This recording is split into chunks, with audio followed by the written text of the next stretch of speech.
Previously on episode 2, Chef Yeon Ji-young, a modern-day French cuisine expert, found herself mysteriously transported to the Joseon dynasty. There she was mistaken for a Gwinyo, female ghost, after saving King Yi Heon from an assassination attempt. Despite her claims of being from the future, she was imprisoned alongside Seo Gil-geum, a palace maid. In a desperate bid to prove her worth, Ji-young challenged the palace's culinary traditions, setting the stage for her unexpected role in the royal kitchen. King Yi Heon informs Ji-young that she will be sent to a special residence. However, instead of luxury, she discovers a crude prison hidden within the palace walls. It becomes clear that Yi Heon has no intention of letting her slip away easily.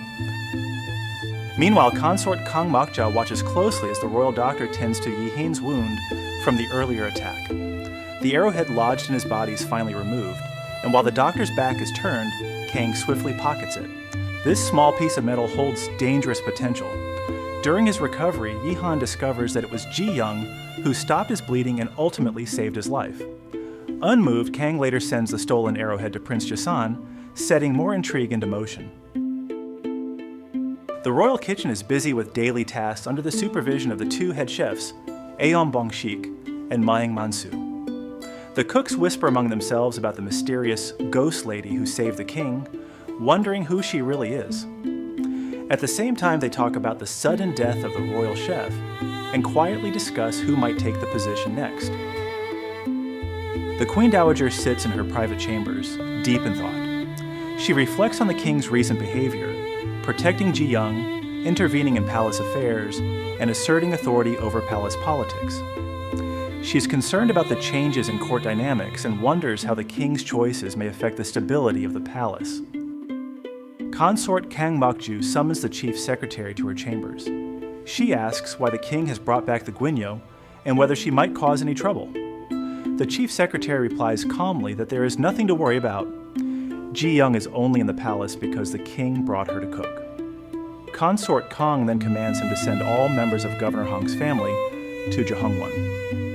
Though uneasy, the chief secretary knows he must follow her orders and quietly agrees to carry them out. Later, the chief secretary speaks to his father, expressing outrage over Consort Kang's overreach. He feels her actions are reckless and dangerous, abusing the authority granted by the king.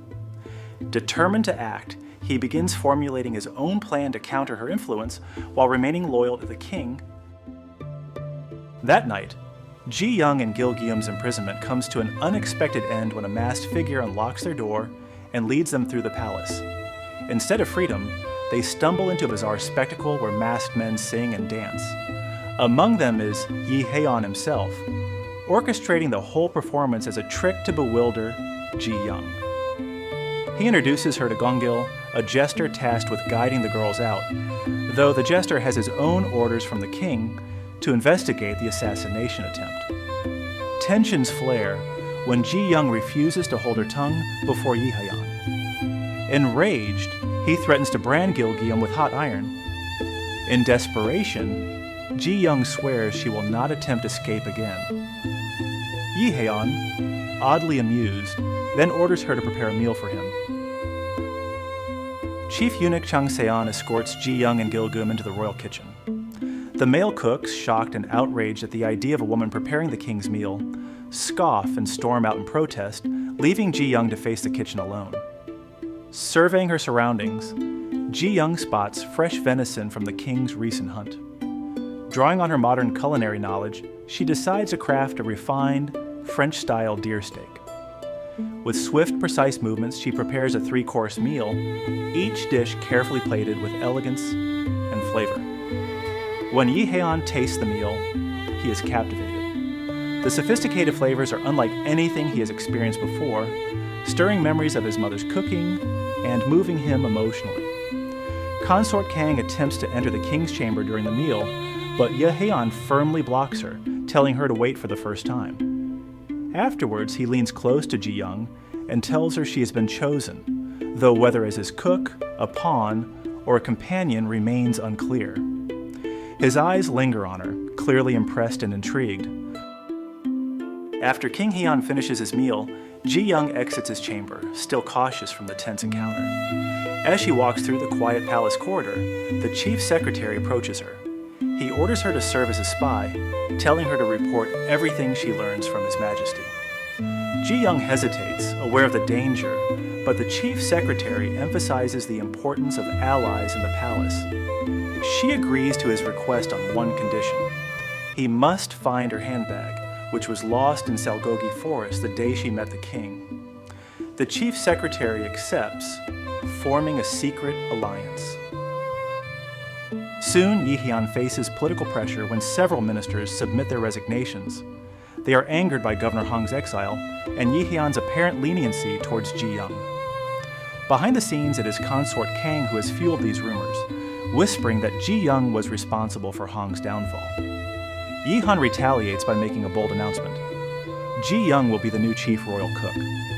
However, he lays down strict conditions. He emphasizes that she must not simply repeat the same dishes she cooked before. She must continually create new meals to impress him. Ji Young and Gilgaam are moved into more comfortable quarters and given new clothes, though palace life remains dangerous. The male cooks continue their sabotage, dulling knives and tampering with ingredients. Ji Young cleverly counters them by telling the men that she is reported to the king that they are responsible for the food that reaches him, turning the pressure back onto them.